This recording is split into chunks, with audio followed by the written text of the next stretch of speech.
Hurricane Florence continues to barrel across the Carolina coast, threatening the area with high winds and major storm surge.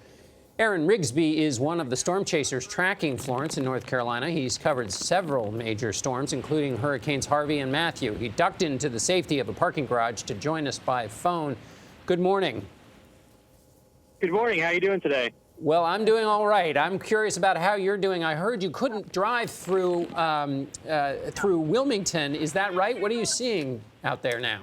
Yeah, that is correct. I will tell you what, this hurricane went from zero to crazy in no time. We were sitting maybe with 30-mile-an-hour gusts, and then all of a sudden we started getting blasted with 80-mile-an-hour winds. We had winds sustained at 80, 90-mile-an-hour, gusting up to 100 miles an hour. We've seen a tremendous amount of debris falling out of the sky. We've seen large pieces of sheet metal, parts of roofs come off. We've seen a lot of flooding, especially in the low-lying areas. There's trees down all over the place, and when the eye wall was actually hitting us, it looked like lightning. There were so many power flashes and so frequent.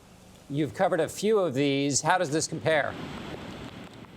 This one was definitely one, because, a lot of the other hurricanes, they were major hurricanes, so those outer bands, we were already getting hurricane force winds. This one was by far the one that went from, barely anything to just all out crazy in no time. And the thing that's so similar about this, not necessarily the intensity, is it's behaving a lot like Hurricane Harvey last year, how it's just kind of parking here, slowly moving, dumping tremendous amounts of rain, and some of these areas could see 20 to even 30 inches of rain by the time it's all said and done. Aaron, I'm going to ask you a question I'm sure you're asked quite frequently. Why do you do this?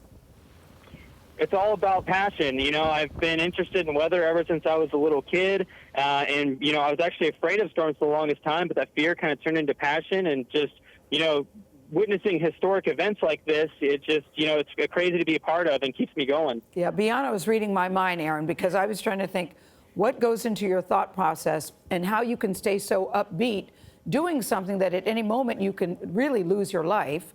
And I'm very curious about how you explain this to your mom as you're walking out the door on one of these adventures. But first, start with why you're so upbeat about something that is really clearly so dangerous.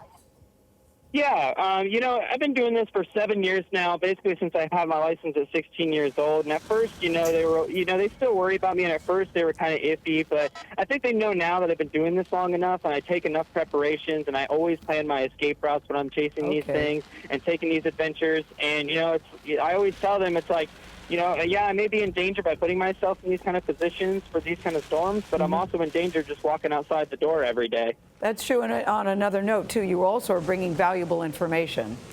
I'm glad you do it, but I worry for you. I'm doing my part to tell the story. Yeah, you give very valuable information when you're out there. Aaron Rigsby, we thank you. I'm glad you have a strategy, but please be careful. David Bagno. Absolutely. Thank you so much. You're welcome.